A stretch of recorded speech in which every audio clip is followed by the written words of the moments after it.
All good? Okay, stand by, and we're recording. Lovely. Alrighty, so Kyle, just after your take on where obviously the flu vaccination rates have been described as ambitious, where they currently sit at now, how good is that, and what else needs to come to really get them higher? Yeah, there's still some work to be done. The vaccination numbers we're seeing at the moment are not at the targets that the government has set. We realistically, to see the impact that we want from vaccination, we need these numbers to be higher. So again, we are pleading, we are encouraging people to go out there and get vaccinated. This is our best defence against influenza. This is what keeps our elderly and our young safe. We need these numbers up. The trends with influenza at the moment, how are they tracking currently? And obviously we saw a peak quite late towards the end of winter last year. Is that trending for a similar kind of time frame again this year? It's always been difficult to tell. We did have a bit of an early spike with some influenza A this month, but it's always difficult to say what will come in the coming months, which is why we want to do what we can to be prepared. And the best thing we can do to be prepared is to be immunised. And that's why we need these immunisation numbers up. Remembering that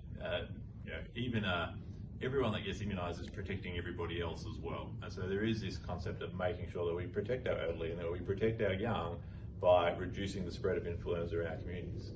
Do you think these targets are realistic, or are they more aspirational? No, these targets are not aspirational. These targets are what we need to be hitting in order to keep our communities safe. If anything, we'd like to see numbers higher than these targets, right? They're relatively almost conservative when we talk about 40% of the population, but the statistical modelling will suggest that that has a measurable impact and is achievable. So it's what we aim for, not what we hope to achieve. This is what we need to hit. We need to hit that number at the very least. How key is immunisation as part of the government's winter strategy and the role it plays, I guess, in health over winter? Yeah, immunisation is not a new concept. It's something we've been using for hundreds of years. It's a trial and tested approach to reduce the spread of infections, in particular viruses in this case. So look, immunisation is our key strategy for defence against ramping, increased presentations to ED over the winter period. It's something that we know works, it's something that we know is reliable, it's something that we know is safe.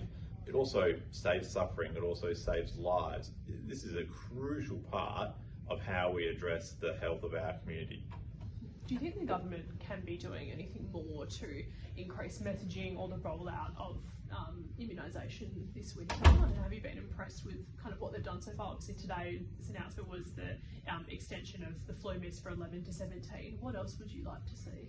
Yeah, look, I think it is a tough one because it's not an issue that just WA or just Australia is facing, but immunisation confidence, immunisation rates are an issue that we're struggling to turn the tide on a little bit, and that's something that had really only started to occur on the other side of COVID. So I don't hold the government personally responsible for this, and I think that seeing some of these initiatives has had an impact, So I think the flu miss is a great one, and expanding the age, anything that reduces barriers for kids getting immunisation is a good thing in my opinion. So very happy to see that announcement today. But at the end of the day, it's a concerted, continual effort. There's something we can't take our eye off. So every year we need to be thinking, what can we do a little bit differently? And I know, speaking to the government, that there are plans around what next year might look like, because there are things that they can start to put in place early, whether it be involving schools earlier for rollout of vaccination programs, whether it be looking at other opportunities of getting out into parts of the community that don't have good uptake of vaccination.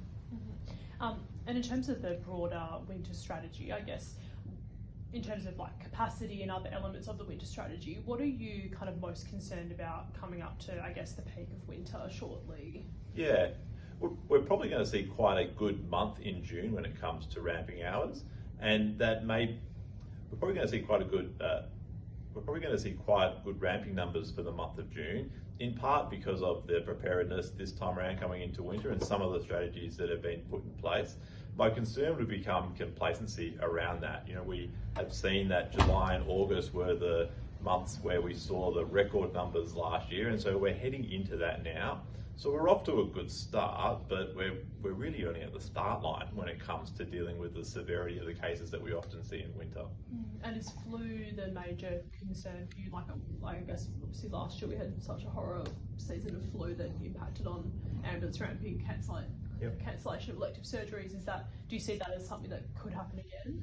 There's no doubt that influenza is one of the biggest causes of increased acuity during winter. It's why we see our hospitals become a little bit more overcrowded as people become unwell with the flu, particularly the elderly, and then they take up spaces in our ED, which causes that kind of ramping effect.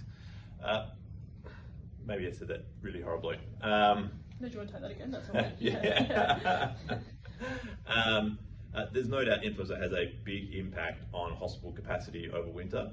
It's also something that we can control. And so again, immunisation helps us reduce the rates of those virus spread in our community, and that has a positive impact on things like ramping. We know there are other things that impact that as well, that we have less control over, in particular aged care places. But influenza is something that we do have some control over. We have a vaccine and it works. We just need to make sure that we have enough West Australians vaccinated against influenza for us to actually see the benefit of that.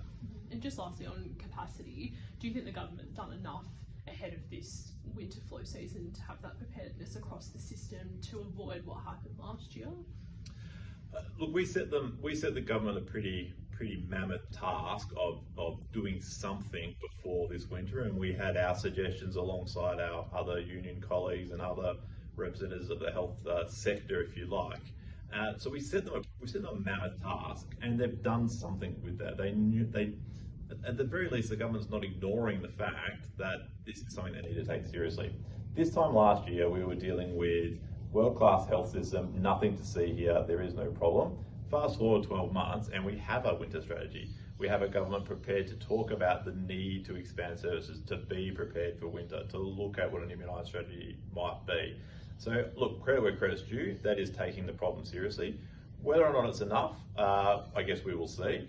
If it's not, we're going to keep asking for seeing that change. And this is not a one-off thing. Winter happens every year, and we are still playing catch up in terms of being able to have the capacity or the services to properly look after West Australians. So yes, good start. Is it enough? Not yet, but that's okay. As long as we continue to see momentum, we continue to see development of our health sector into the future, we'll be okay.